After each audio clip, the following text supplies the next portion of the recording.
Que la gracia y la paz de nuestro Señor, de nuestro Dios, Padre, Hijo y Espíritu Santo, nos bendiga en este momento en que vamos escuchar y meditar acerca de su santa palabra. Amén. Acá tenemos un dibujito que es una representación del momento en que Samuel, la lectura que hicimos ahora hace poco, ¿no? Hicimos la lectura, Laura hizo la lectura para nosotros de Samuel, del libro de Samuel, cuando Samuel va a llegar a Eli y va a preguntar: ¿por qué me llamaste? Y en otro momento isso vai se passar 3 veces. E ele primeiro pergunta: ¿para qué me llamaste? Después: ¿para qué me has chamado? Eu não sou especialista em gramática, não sou especialista em português e tampouco em espanhol. Então, é uma forma diferente de perguntar o mesmo, não? ¿Para qué me chamaste ou para qué me has chamado? Foi a pergunta de Samuel, ao que Eli contestou: eu não te chamei. Não? Assim está escrito: eu não te he chamado. Está escrito: eu não te he chamado. Ele de pronto já contesta que eu não sou eu que te chamei. Não? Agora, fíjense em essa pergunta: ¿para que me chamaste? Ou ¿para que me has chamado? Há que fazer essa pergunta para nós hoje. Nós temos que fazer essa pergunta para nós mesmos. E essa é a temática da prédica de hoje. Essa pergunta: ¿para que estou aqui? ¿Para que Deus me ha chamado? Porque obviamente nós sabemos, se estamos aqui na igreja em esse domingo, não lo é por la fuerza de nós, não lo é porque eu tomado a decisão de estar aqui, mesmo que pareça uma decisão nossa, mas nós sabemos que antes de isso, alguém nos ha chamado, e esse alguém é Deus. ¿No? E essa pergunta temos que fazer também: ¿para que me chamaste, Senhor? ¿No? E quando hacemos essa pergunta,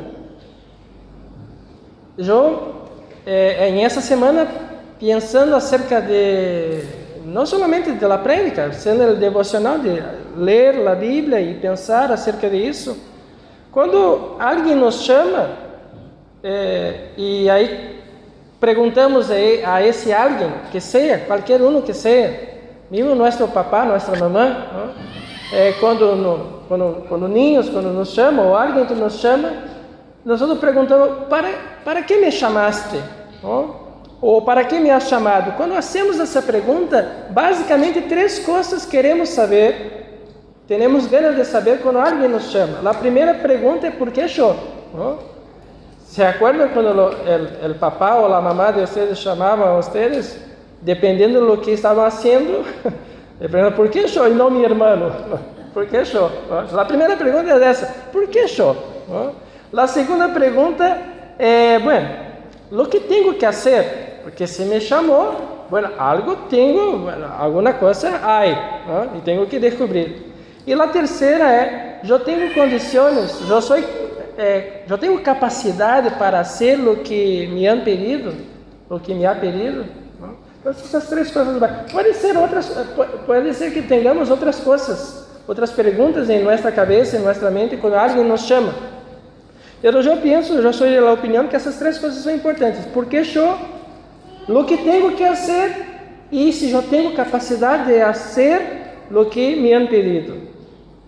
Pero antes de chegarmos a nosso chamado, é importante observarmos e aprendermos com os chamados em la Bíblia.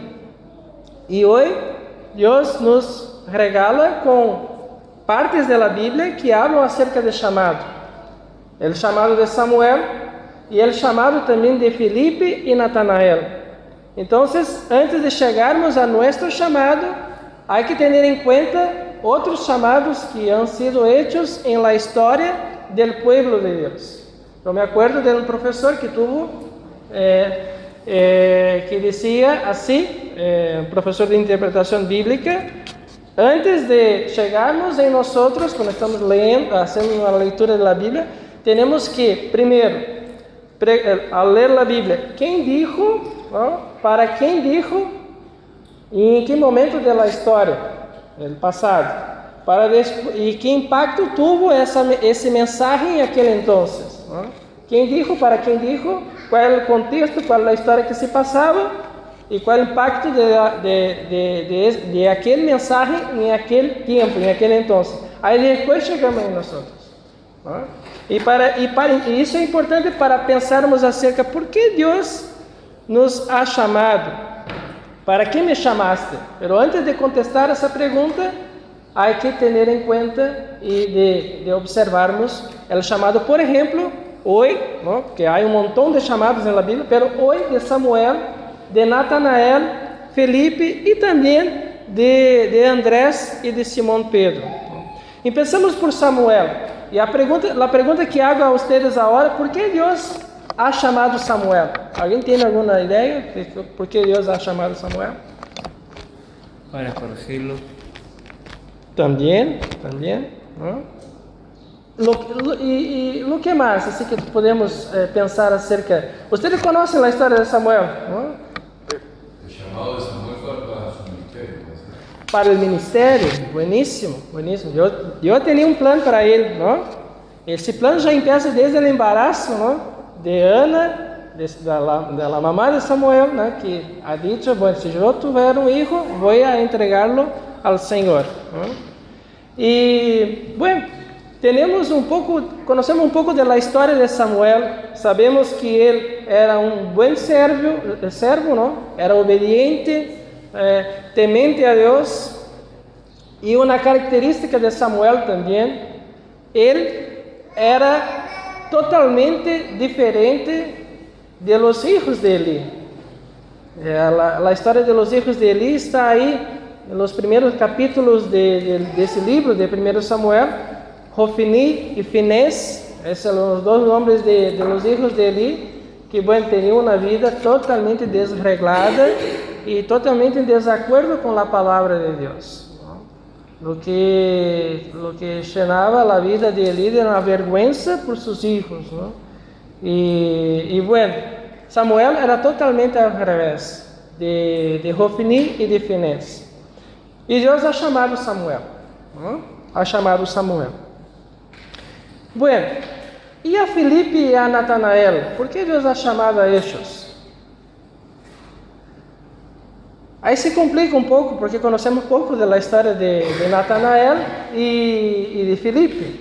Assim como também um dia antes, porque há uma ordem cronológica em el Evangelho de Juan, que um dia Jesus é bautizado, depois vocês podem fazer a leitura do primeiro capítulo do Evangelho de São Juan, e fíjense que, primeiro momento, Jesus é bautizado, e assim está escrito, el dia seguinte, aí Deus Juan Bautista vai apresentar Jesus a seus discípulos, vai dizer, esse é o Cordeiro de Deus que quita o pecado do mundo, e aí aí Jesus vai chamar a Andrés e Simão Pedro, não?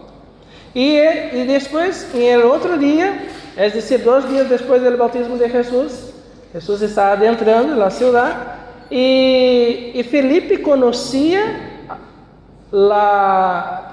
as promessas de Deus acerca do Messias.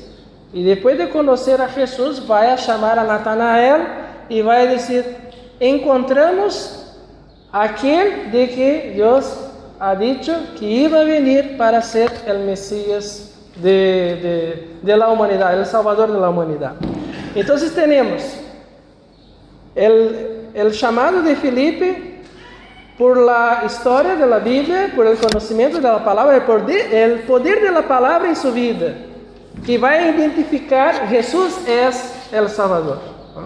Entonces Dios va a llamar a través del poder de su palabra a Felipe, que va a mirar la palabra en carne, encarnada. El propio Jesús es la palabra. E vai a dizer, e vai a chamar a Natanael, e vai a dizer, encontramos o Salvador. E Natanael, o que vai dizer? O que Natanael vai contestar? Porque Felipe vai a entregar uma informação muito completa acerca de Jesus para Natanael. Eu encontrei ele, e ele é filho de José e é de Nazaré. E Natanael vai então a contestar, pode vir algo bueno de Nazaré? Uma contestação assim, cheia de prejuízo, ¿no es cierto? Prejuízo. No lo sé cuál es el tema con Nazaré en aquel entonces, ¿no? Sería lo mismo, yo pienso así acerca de Brasil, porque a veces nosotros hacemos una broma así con Brasilia, que es la capital federal de Brasil, ¿no? Y porque Brasilia es la capital federal, administrativa, todos los poderes están allá, y bueno, hay cosas buenas, hay cosas no muy lindas que se pasan en Brasilia. Sería lo mismo que dizer, pode vir algo bueno de Brasília? Eu me acordo de um professor que disse uma vez que quando Deus ha chamado Jonas para ir a Nínive, não lo quiso ir a Nínive, seria o mesmo que pensar, vos tem que ir a Brasília. Sim, a palavra desse professor, não? Chamado Wilson Schultz, um professor de Bíblia, que seria o mesmo que chamar alguém e dizer, tenéis que ir a Brasília, evangelizar a Brasília. E aí muitos iam a ser o mesmo que Jonás. Eu não vou para outro lado porque não vou estar com essa gente. Mas Deus, esse é o plano maravilhoso de Deus. Deus não mira para quem é e não mira para a história de ninguém. Deus mira a nós como que carecem e que necessitam da graça de Deus, independentemente de quem nós somos e da história que temos. Porque Deus ama a todos igualmente. E Natanael não compreendia muito bem isso e vai dizer, pode vir algo bueno de Nazaré? E Jesus vai chegar a ele e vai dizer, acá temos um bom israelita. E mirem a ironia de Jesus, é um bom israelita. Esse aí tem todos os requisitos de um bom israelita. E vai dizer a Samuel, eu te conozco. Eu te conozco. Vai dizer, não porque estava abaixo da higuera, porque eu te conozco. E aí, bueno, temos vamos dizer, hicimos agora um percorrido por ele chamado de Samuel, de Natanael e de Felipe, e também de Andrés e de Simão Pedro, e pergunto a vocês agora, Deus ha chamado Samuel, Felipe, Natanael, Andrés, e podemos pôr um montão de gente aí, o próprio Davi, Eli, ha chamado Salomão, os demais. Deus ha chamado a estes por suas qualidades, porque, a ver, se miramos apenas para Samuel, podemos ter essa percepção, Deus ha chamado Samuel porque, bueno, era obediente, porque, como bem dijiste, para o ministério, Deus tinha um plano para ele. Mas conhecemos uma parte da história da vida de Samuel. E, obviamente, que Samuel também teve seus problemas e teve seus erros também. Seus erros. E há outros personagens da Bíblia que conhecemos, a vezes, melhor os erros do que as qualidades de eles, não é certo?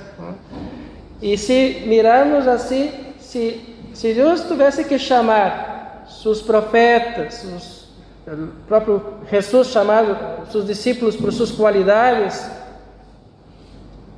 não ia chamar a nadie, porque não ia encontrar por suas qualidades, por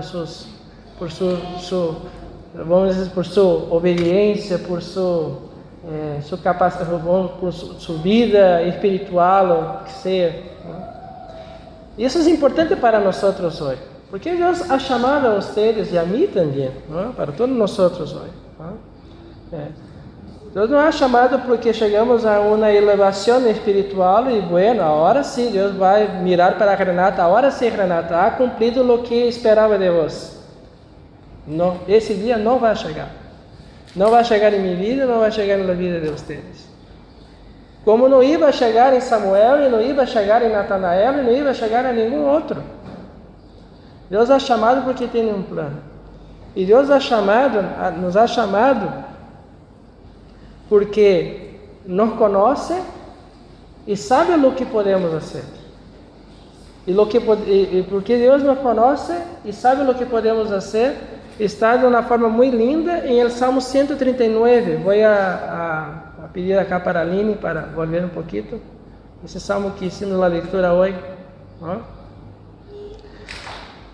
É uma confissão de fé de Davi. Davi tem uma história linda e muito feia ao mesmo tempo, não?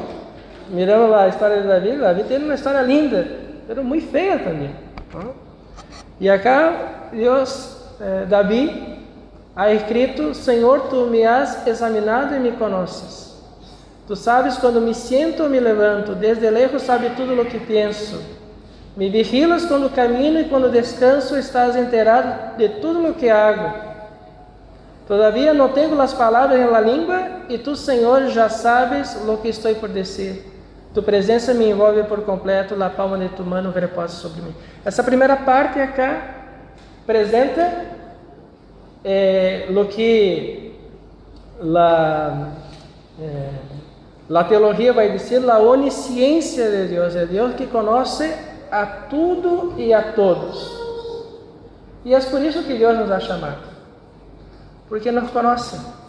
Essa é a razão de por que Deus ha chamado a Samuel, a Davi, a Natanael, a Pedro, a Renato, a Marta. Vou citar alguns nomes aqui antes. Eu não sou bueno para a Daniel.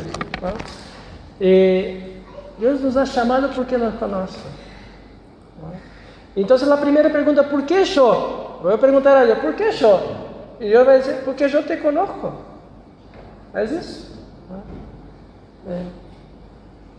E aí, então, Deus nos conhece e sabe o que hacemos, o que podemos fazer. O que podemos fazer acá? Acá é interessante a estrutura do Salmo 139, que vai nos apresentar esse conhecimento de Deus e o poder de Deus, o Deus que é onipresente, que está em todos os lugares. E acá no versículo 7, o salmista, Davi, vai dizer: ¿Dónde puedo esconder-me de tu espírito? Como poderia huir de tu presença?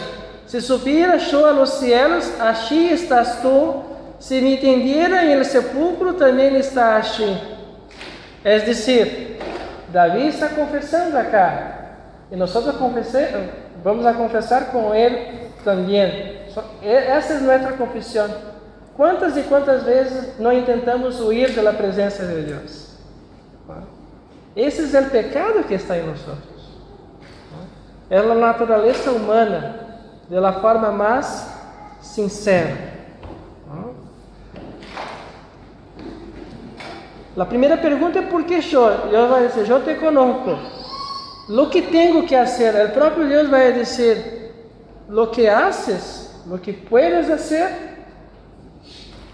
lo que tiene capacidade de fazer é huir de minha presença. Essa é a natureza humana, a negação de los errores. Então, Deus ha venido, nos conhece e está com nós para nos chamar a estar com Ele. Então, essa pergunta, o que tenho que fazer, Deus vai contestar a nós, dizendo: mirem para o que eu hago por vocês, eu hice por vocês e eu hago por vocês hoje. É uma mirada distinta, porque a mirada humana muitas vezes é assim, não? O que tenho que fazer? Miro para mis manos e para minha força, para minha capacidade intelectual, entre comillas, sabedoria, e Deus vai dizer totalmente ao revés. Vai nos chamar, vai dizer: por que eu? Porque eu te conozco. O que tenho que fazer? Vai dizer: o que tenho que fazer é confiar no que eu hice por vós. Não, eu o que hice por vós. Lo que hice por vós. Tenéis que confiar em minha obra. Tenéis que confiar em minhas manos. Para isso que Deus ha chamado a Samuel em aquele entonces. Deus ha entregado uma profecia para ele. Depois, a profecia é muito dura acerca de de la vida de Elí, de los hijos de Elí, del pueblo de Dios. Uma profecia muito dura, ¿no? Pero primeiro momento a confiar em sua palavra e anunciar a sua palavra, ¿no? Então, a primeira, Deus nos chama porque nos conhece e nos vai dizer que no momento que foi perguntar o que tenho que fazer, vai dizer: lo que tenéis que hacer é confiar em minha obra, esperar em minha obra e, bueno, a compartir de minha obra com os demás. E aí temos uma missão, ¿no? Que é na verdade que a missão é de Deus e o desafio é da igreja.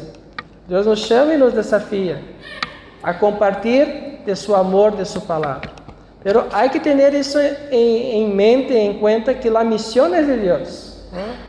Que la misión no lo es humana. La misión es la obra del Espíritu Santo, que ha hecho su trabajo a lo largo de la historia de la iglesia, y acá estamos hoy, por ese proceso histórico que vai a tener cabo, vai a tener fin con el regreso de Cristo.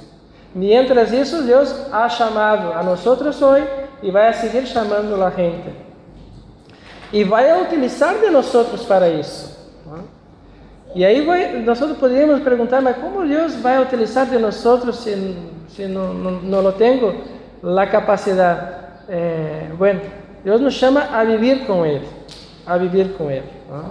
Assim como Deus ha chamado Natanael de la incredulidade para ser um crente, e ha chamado para ponerlo como exemplo a Natanael, a ponerlo no caminho da verdade e da vida, assim Deus nos chama também.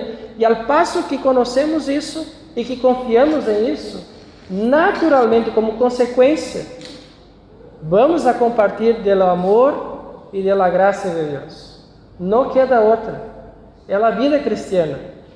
Porque a vezes, e isso é importante, não é? Que tenhamos estratégias de como fazer o trabalho da igreja, de las estratégias de evangelismo, de missão. Tudo isso é importante, é muito importante, mas antes de tudo isso, há que orar. Há que orar. Há que se poner de rodillas ao Senhor e pedir a Ele o entendimento e a sabedoria para compartilhar. E há que confiar que Deus vai fazer sua obra. Mirem como foi o chamado de Natanael. Felipe foi a dizer a ele: eu conozco a Jesus. Simples assim, não? Foi uma grande estratégia evangelística, não? A falar, não? A compartilhar, não? E muitos han seguido a Jesus e a los discípulos e a igreja hoje sem palavra nenhuma.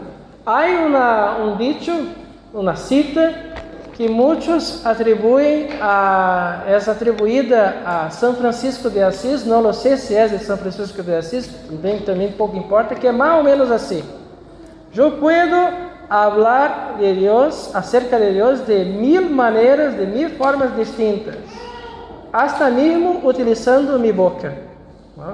Essa cita para mim é maravilhosa porque nos ensina que podemos falar de Cristo, de sua palavra, de la salvação, de 1000 formas distintas, hasta mesmo utilizando a boca, a língua. É dizer, hablamos muito mais do que somos, né, e da vida cristiana do que com as palavras. Obviamente que as palavras são importantes também, mas a vida cristiana é assim. E assim vivimos e seguimos o chamado e escutamos todos os dias el sígame de Jesus. Assim como Jesus disse aos discípulos: sígame, está dizendo para nós hoje. Seguir sua palavra, seguir sua enseñança, confiar, entregar-se diariamente a Ele e a viver e compartilhar, porque coisas maiores, mais grandes vamos a ver. Como Jesus disse a Natanael: vos crê porque eu te conozco, mas coisas maiores vai haver.